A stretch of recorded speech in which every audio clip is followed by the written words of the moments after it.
As Gil mentioned, our theme of surrender and letting go, I think we have a song for that. And it was a suggestion that is a perfect fit, especially considering the weather that we've been having this week.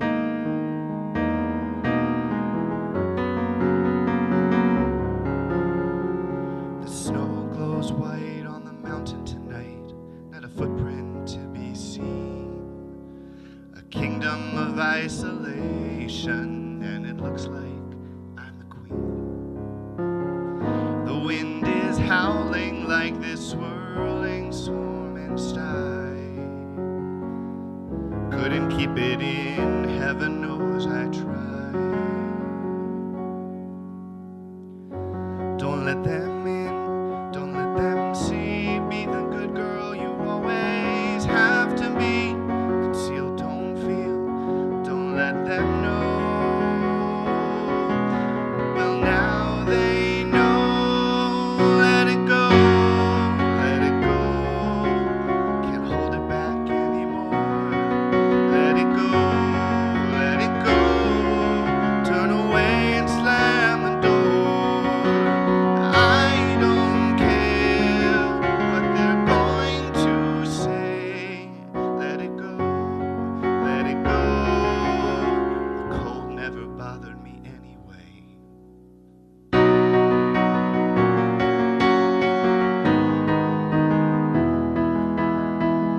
It's funny how some distance makes everything seem small, and the fears that once controlled me can't get to me at all. It's time to see what I can do to test the limits and break through. No right, no wrong, no rules for me. 'Cause now I'm free. Let it go, let it go. I'll rise like the break of dawn. Let it go, let it go. That perfect girl is gone. Here I stand in the light of day. Let the storm rage on. The cold never bothered me anyway.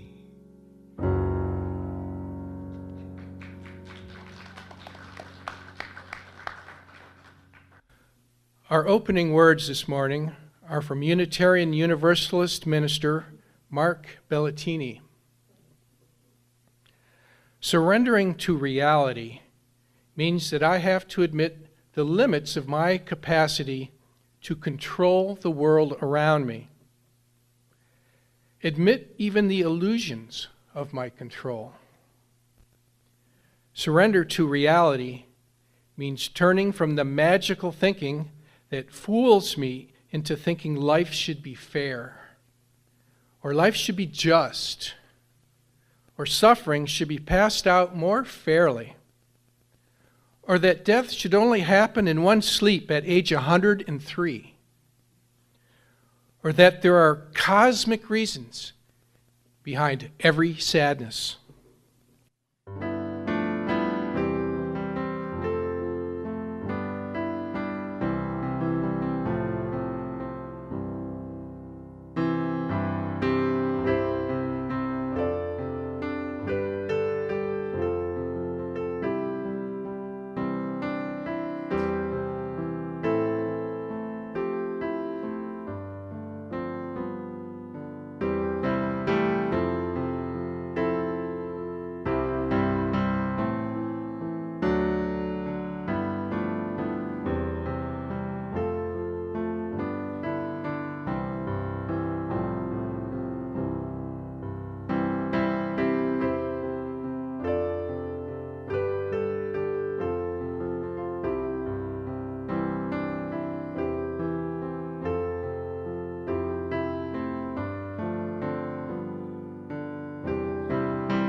Good morning.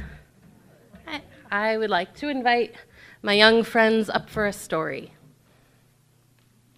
And if young friends, grown-ups, need to come with them, come. It's all good.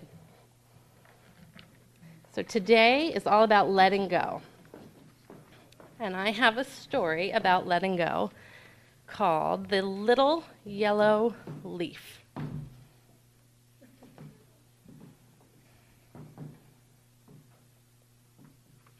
I'm a tree. Yeah, exactly. It was autumn. In the hush of the forest, a lone yellow leaf clung to the branch of a great oak tree. I'm not ready yet, thought the little yellow leaf, as a riot of fiery leaves chased and swirled around the tree. Not yet, thought the little yellow leaf, as the afternoon sun beckoned and teased. Not ready, thought the little yellow leaf, as apples grew musky, pumpkins heavy, and flocks of geese took wing. Still not, thought the little yellow leaf, as the other leaves gathered into great heaps, crackly dry, where children played. A chill filled the air, and the sun sunk slow. Not ready, thought the little yellow leaf, as a heavy harvest moon bloomed amber in the starry sky. Not yet, not yet, not yet. Through the long night, snow flurried, and the little yellow leaf held fast to the great oak tree.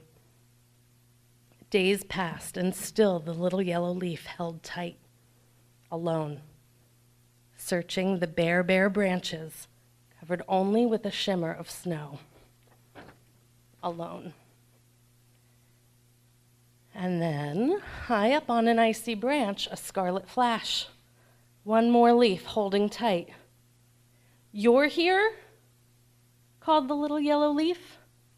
"I am," said the little scarlet leaf. "Like me," said the little yellow leaf. Neither spoke. Finally, "Will you?" asked the little scarlet leaf. "I will," said the little yellow leaf. And 1, 2, 3, they let go and soared. Into the waiting wind they danced, off and away and away and away, together.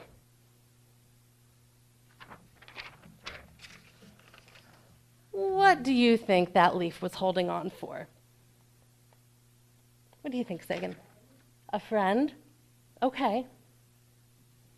Anybody else have any ideas? Was that a hand raised, Jack? Sam? Okay. Might have been scared to let go. Why do you think they might have been scared? Aha. Fear of the unknown? Cool.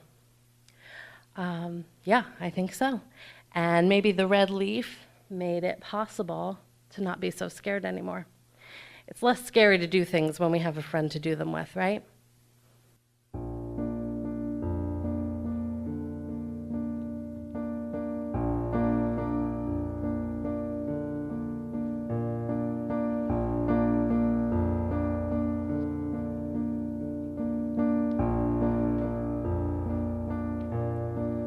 When I was just a little boy, I asked my mother, what will I be? Will I be handsome? Will I be rich? Here's what she said to me. Que sera, sera. Whatever will be, will be. The future's not ours to see. Que sera, sera. What will be, will be. Then I grew up and fell in love. I asked my lover what lies ahead. Will we have rainbows day after day? Here's what my sweetheart said. Que sera, sera.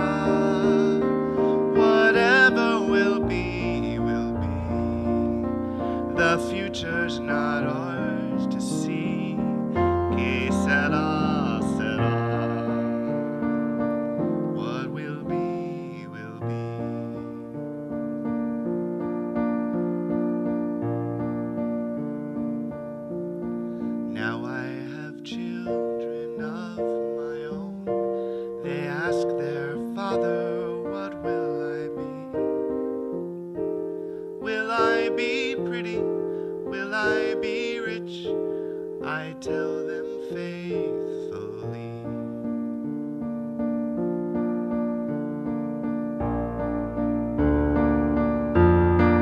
Que sera, sera. Whatever will be, will be. The future's not ours to see. Que sera, sera. Que sera, sera. Whatever will be, will be. The future's not ours to see. Que sera, sera. What will be, will be. What will be, will be. Que sera, sera.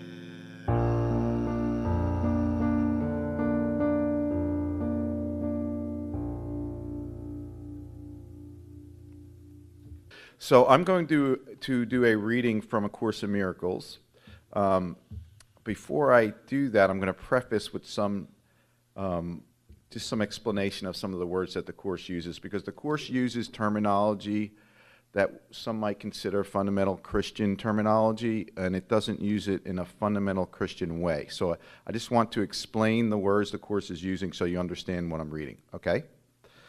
So one of the words is attack, the word attack. And the Course, whenever it's talking about attack, it's talking about any situation in your life that brings anything less than joy or peace. So any situation, any upset, any challenge, that's some form of attack. And I'll talk more about that later when I speak. But just so you know, that's really what the word attack is talking about. It uses in this reading the word salvation. You could replace the word salvation, because that could be a scary word to some people, depending on your upbringing and what you came up through. But the word salvation in the Course means to be released. And what it means to be released from is released from any suffering or illusion. It's not like, being saved from some devil or something outside yourself. It's from our own illusions and our own suffering. It uses the word altar. And the word altar in a Course really just means your center.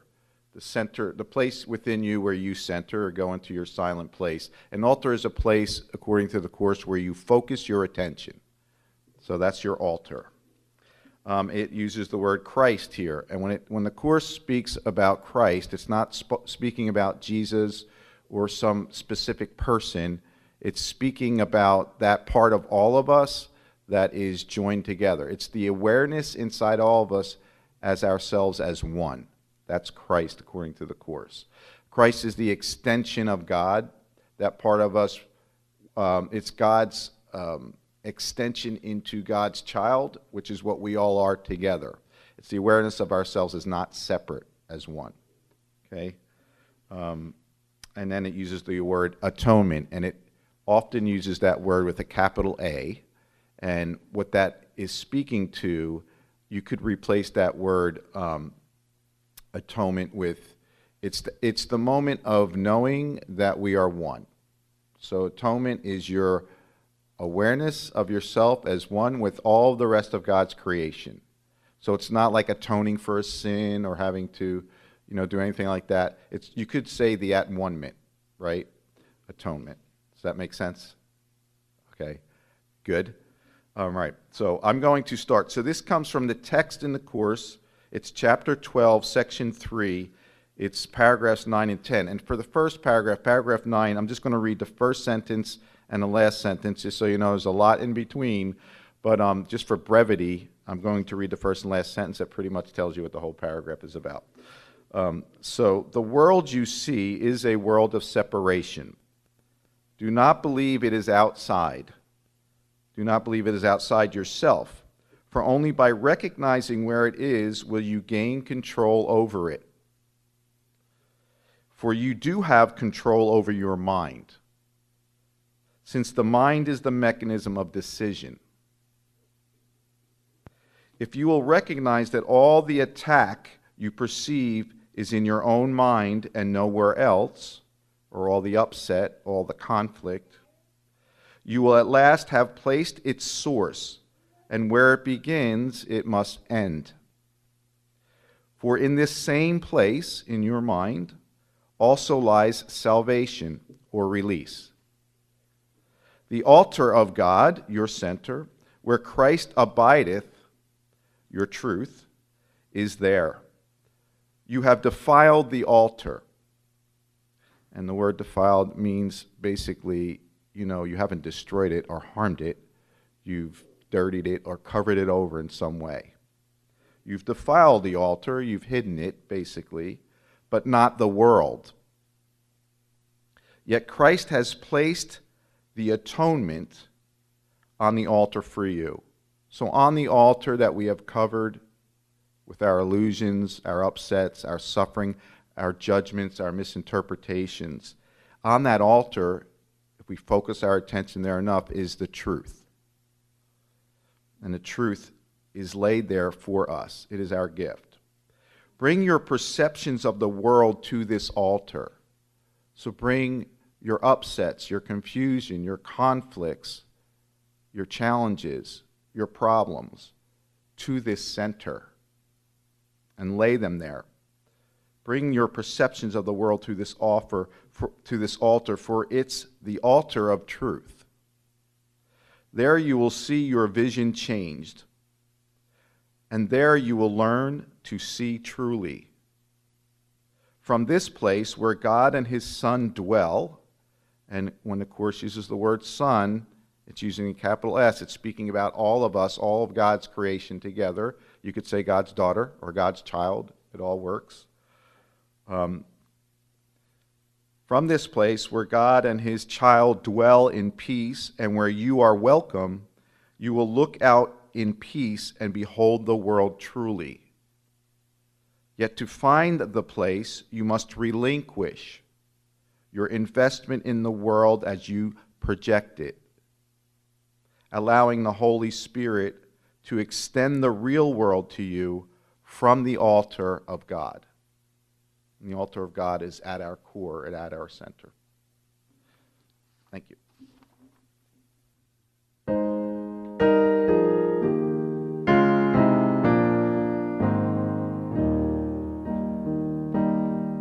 When I find myself in times of trouble, Mother Mary comes to me, speaking words of wisdom, let it be. And in my hour of darkness, she is standing right in front of me, speaking words of wisdom, let it be. Let it be, let it be, let it be, let it be. Whisper words of wisdom, let it be. Let it be, let it be, let it be, let it be. There will be an answer, let it be.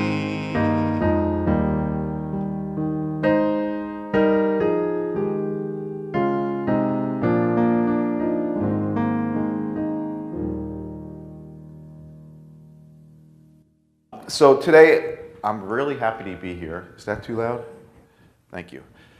We're going to talk a little bit more about letting go, but I'm going to speak to it from a Course in Miracles perspective. How many people in the room have read A Course in Miracles? Anybody? Or read anything from A Course in Miracles? Okay, well, you just heard something from the Course in Miracles. How many people have heard of A Course in Miracles? Okay, good. So I'm a teacher of the Course in Miracles. I've been studying Course in Miracles for over 20 years, since I was like 7. And so the Course talks a lot about sort of this idea of letting go or releasing, but it really speaks to it in terms of relinquishment. So I'm going to speak to letting go, and I'm going to make a distinction between letting go and relinquishment, because they are similar and they are related, but they are not exactly the same thing. So relinquishment is a slightly deeper understanding of letting go. Okay? You could say that relinquishment, you could say that letting go is a momentary experience. An experience like a moment in time when you get to make a decision. You can decide to release something, right, in a moment. Relinquishment is more a state of being or a way of being where you're in a constant state of letting go.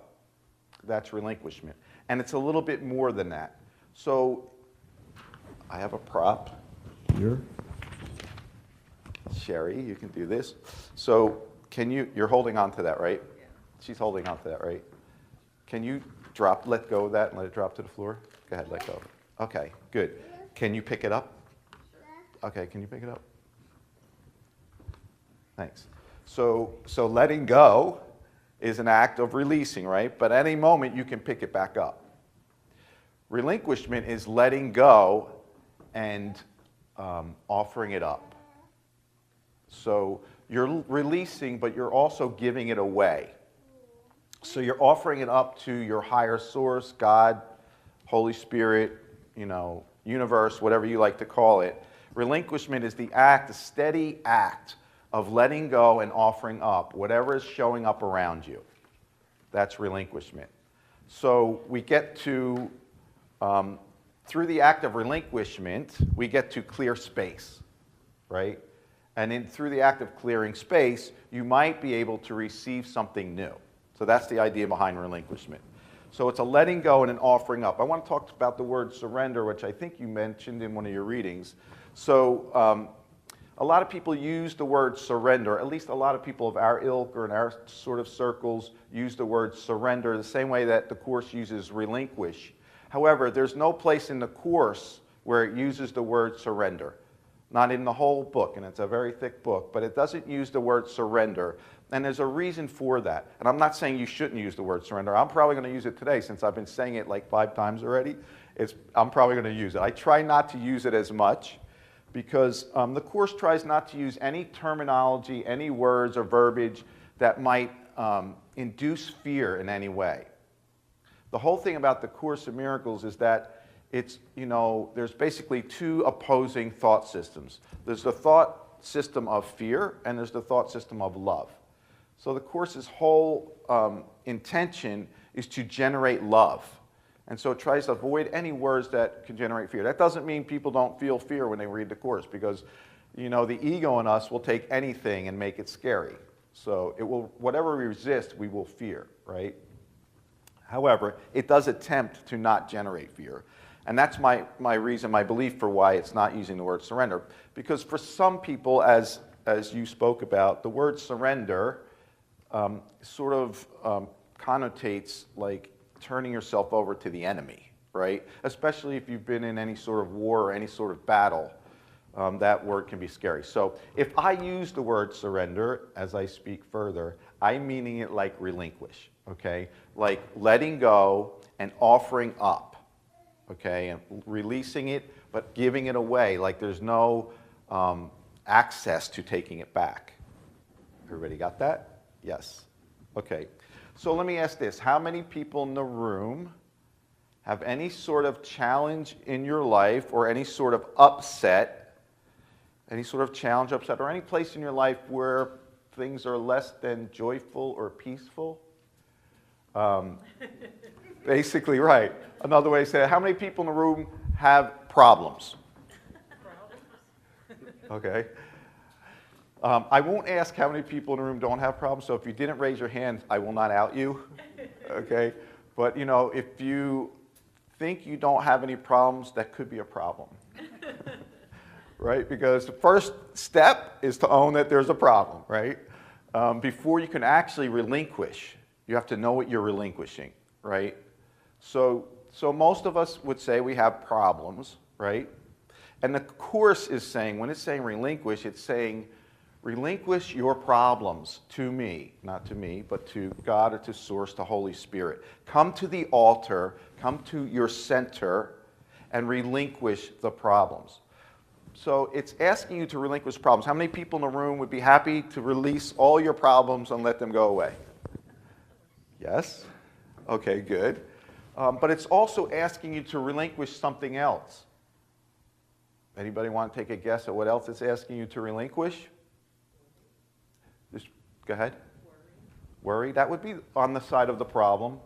Go ahead. Thoughts, yep. It wants you to relinquish thoughts, but there's 2 kinds of thoughts it wants you to relinquish. Problems and judgment are all on the one side. If you think of this as sort of a mathematical formula, you have the problem, and what's on the other side of the problem? The solution. Yes, exactly. So it's asking us to not only release, it's easy to release or think we're releasing the problem, but it's asking us to release the solutions, the things we think are going to solve the problem. All the things you think you want or you desire or you crave, so the problem might be I don't have any money. The solution is I'll win the lottery or something like that. Like I'll get a great job that pays me 3 times what I've ever made before, or something to that effect. Or the problem may be I'm lonely. The solution may be I get the woman of my dreams or the man of my dreams, on and on and on. The car of my dreams, the house of my dreams, the traveling, all those things. Really, there's only a handful of problems and a handful of solutions we all come up with. And they all have like varying forms depending on who we are and what our experience is. But the Course is saying it's easy to think you're giving up the problem. Not so easy to give up the solution, right? Think about that. It may feel like you're being asked to give up something you really want. And the Course is not saying, and God is not saying, the Holy Spirit is not saying through the Course that we may not get some of that stuff. Some of that may not show up. It's just saying our holding on to it as a solution, as a remedy to what we think is the problem, actually does what? Speak out loud. What does it do? Makes you focus on the problem. And what does it do with the problem? Enhances it. It holds it in place. It holds it in place. So the Course is saying, bring your problems and your solutions to the Holy Spirit or to God or to Source. Go to your center, bring the problems there, and let them go and offer them up.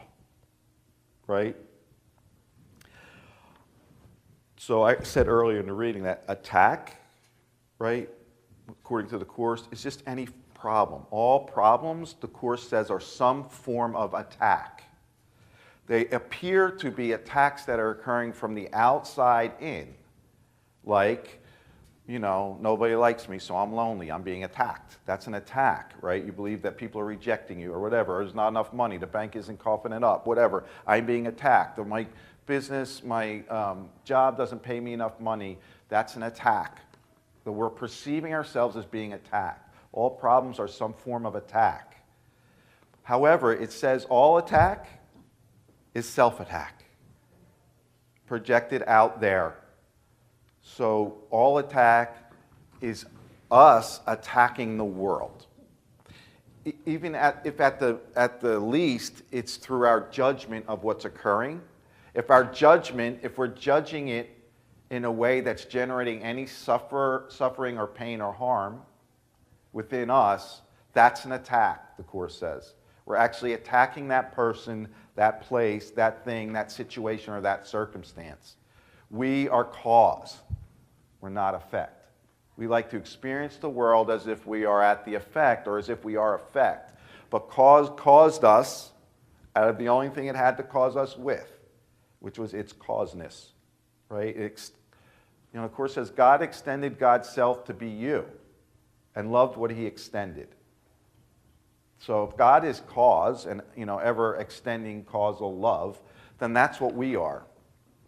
So cause caused us by extending itself to us, and we are doing that all the time. We are causing or making our world, right? So it says that all problems are attack. What do you think it says all solutions are?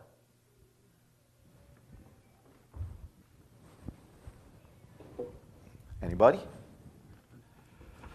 Well, think about it. So if you have a problem and you have a solution, if the problem is attack, and you come up with a solution to the attack, then you have a defense.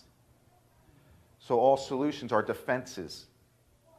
All our solutions are defending against the attack, right? That makes sense? All our solutions are defending against attack, and all defense is attack. The Course says all attack is defense, and all defense is attack.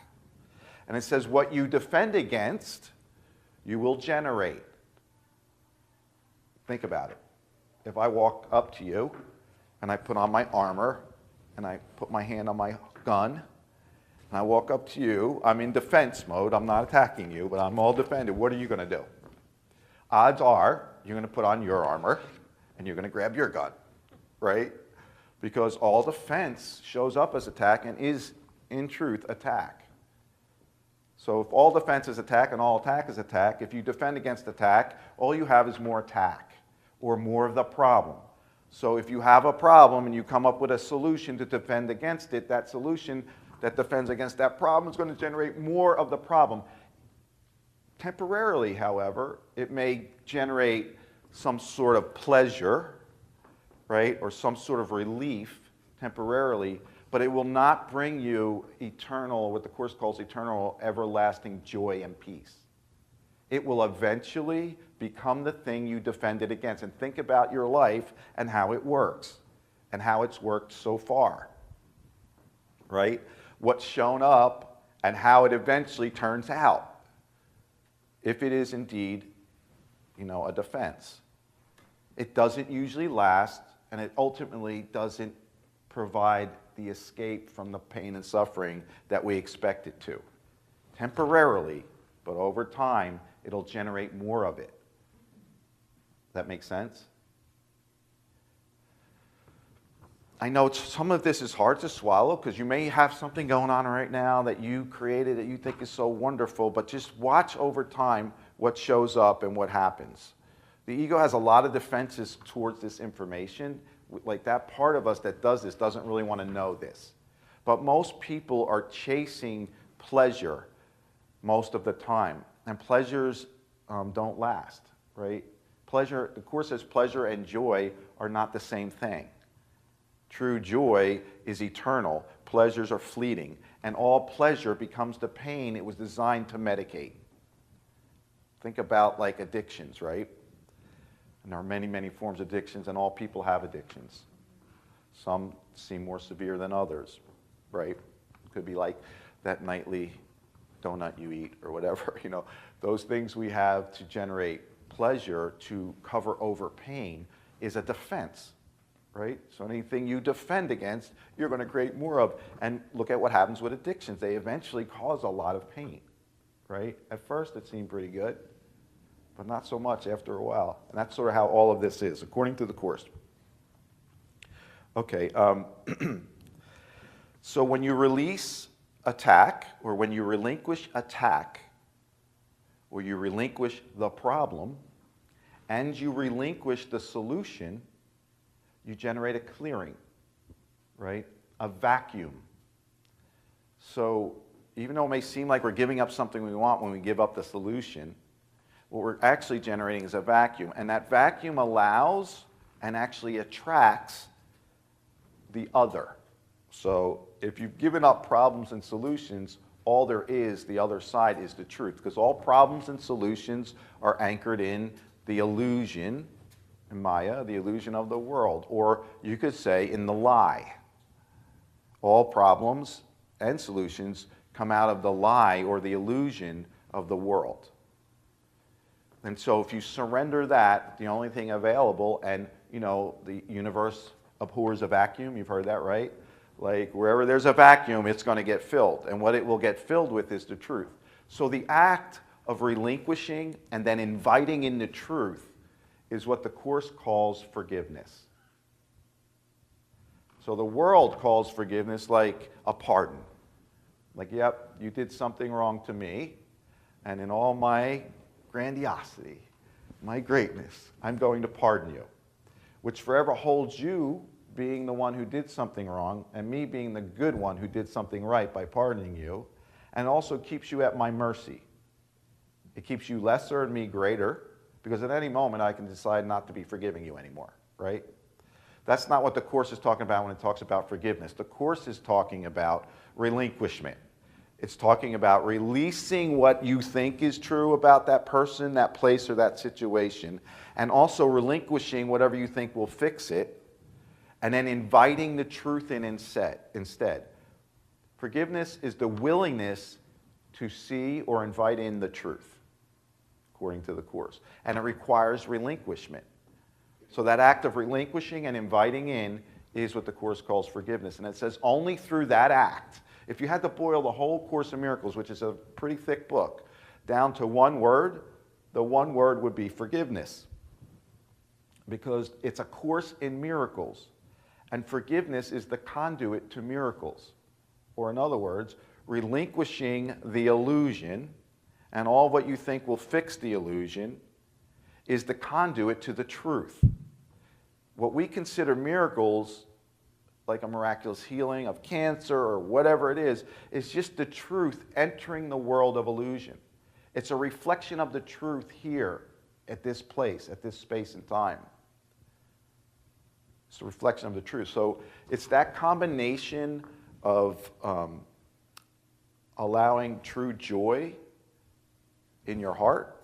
It's the joy in your heart joined with the knowledge of truth in your mind.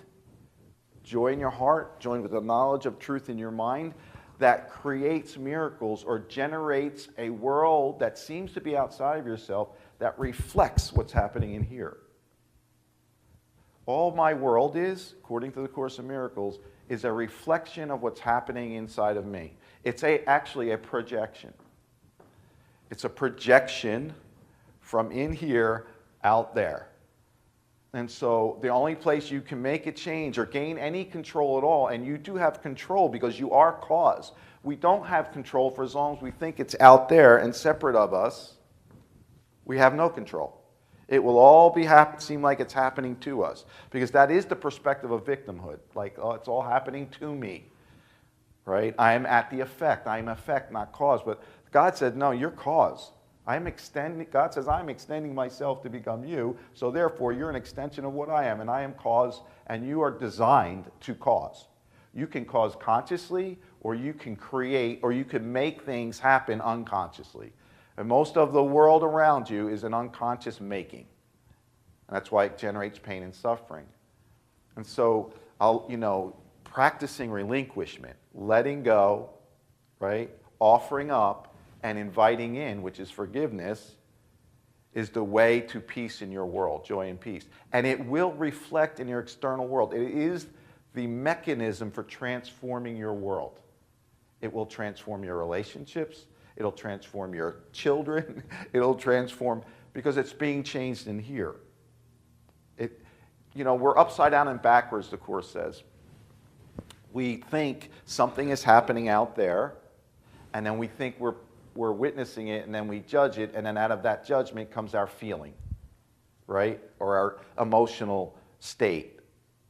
But the Course says it's actually the other way around, because your cause, you already thought it, you already had the feeling about it, and then you projected it out there, and then the rest of the world is dancing to your tune. We are all puppets in each other's play. We're all actors in each other's movie. And we come to act out the part that you want me to act out. So however you're interpreting me right now, you may think, wow, Mark, he's a great guy, he's a good speaker, he knows what he's talking about. That's a projection. Or you may be thinking, wow, that guy Mark, he's full of whatever, and he's not such a great speaker, and I don't know. That's a projection too. That's coming from you. It has no basis in reality, the Course is saying. The only way to truth, reality, is by relinquishing your judgments. If I relinquish what I think is true, my judgments, turn it over, hand it up, and invite in the truth. The Course says it's impossible for you not to receive the truth. God always delivers. What you ask for, you always get. And if you ask for the truth, you will get the truth. You will see the truth. You may not see it immediately in that moment. It's all dependent upon your willingness or your readiness to see the truth, because you could ask for something you're not totally, fully ready for. You can ask for it with one hand and resist it with the other, right? We all have done that? Yes.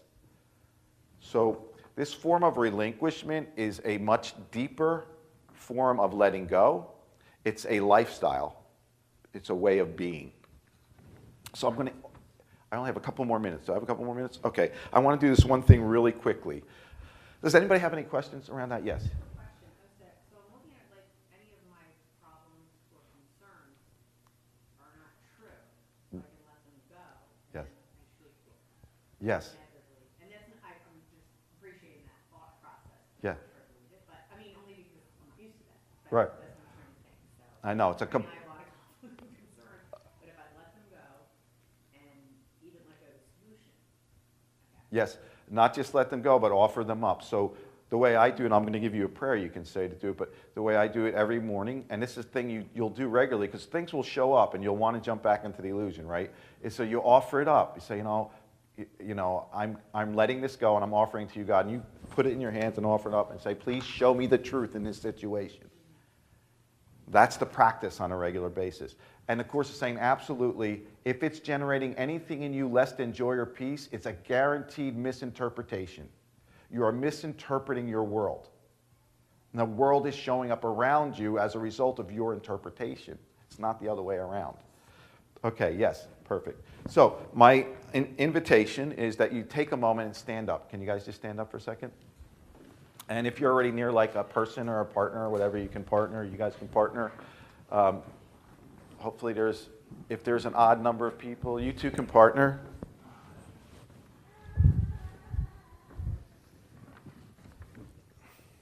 Good. So just look at your partner, face them. You can face your partner. And if you don't know this person, this could be a little challenging, but just know that this is you in front of you. There's no accident with who your partner is, right? You know this. This is you in front of you. Whether you're married for a period of time, whether you never met this person before, this is you, okay? So turning to your partner, getting as close as you can that's comfortable. If you feel like connecting in any way, like you can hold a hand or shake a hand and just hold, you can do that. If not, that's fine. Or you can touch shoulders, whatever. It's all good. So if you would like to. You don't have to. Okay, it's all good. But touching is good. So, all right, so I want you to say this to your neighbor. So you're going to pick up partner A and partner B. Who's going to be A, who's going to be? You got 3 seconds to pick. Okay. All right, so partner B's are going to go first. And what you're going to do, and I can repeat this for you, so don't do it yet. I'm just going to say it, and then you're going to say it to your partner, looking them in the eyes, okay? Knowing that we've already interpreted this person. You interpreted every single person in this room the moment you walked in. You had them sized up, whether you're aware of it or not. You decided things about them. So what you're going to say to them in a moment, not yet, you're going to say, you're going to say their name, so make sure you know each other's names before you do this. You're going to say, John, if it's the person's name. John, I relinquish all previous interpretations of you.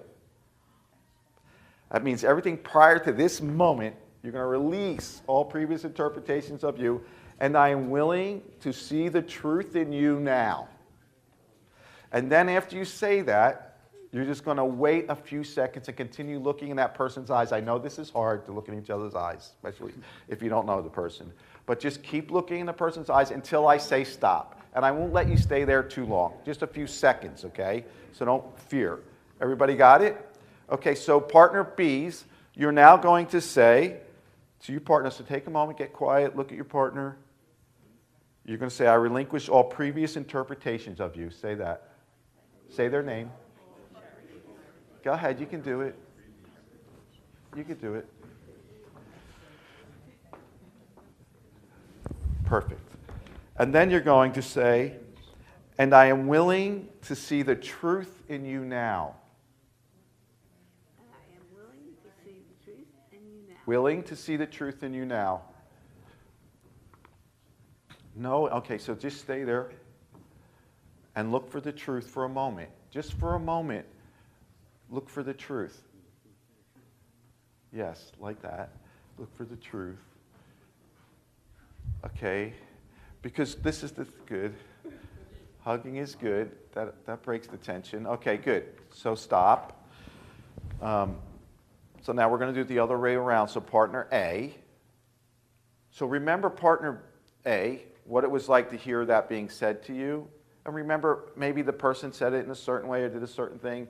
Remember how it felt and adjust yourself accordingly. If you want to convey it in a way that's really clear, make sure you take a posture. Use body language that conveys what you're trying to say to this person. This is like, I know it seems funny, but it's serious. It's like, this is the one practice that will change your world. Okay? So partner A's, you're now going to say to partner B, say their name, and then you're going to say, I relinquish all previous interpretations of you.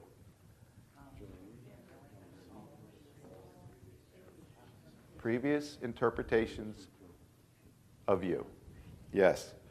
And then you're going to say, and I am willing to see the truth in you now. Go ahead, you guys can do it. Did you do it? Okay.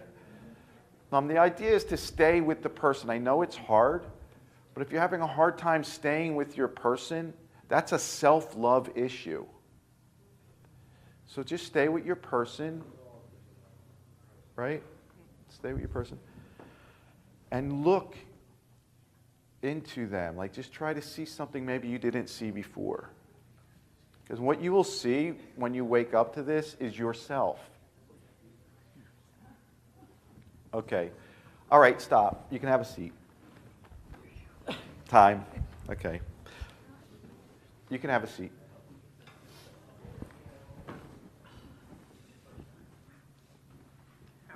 Okay. So listen, my time is up. I'm being kicked out. I'm getting a hook.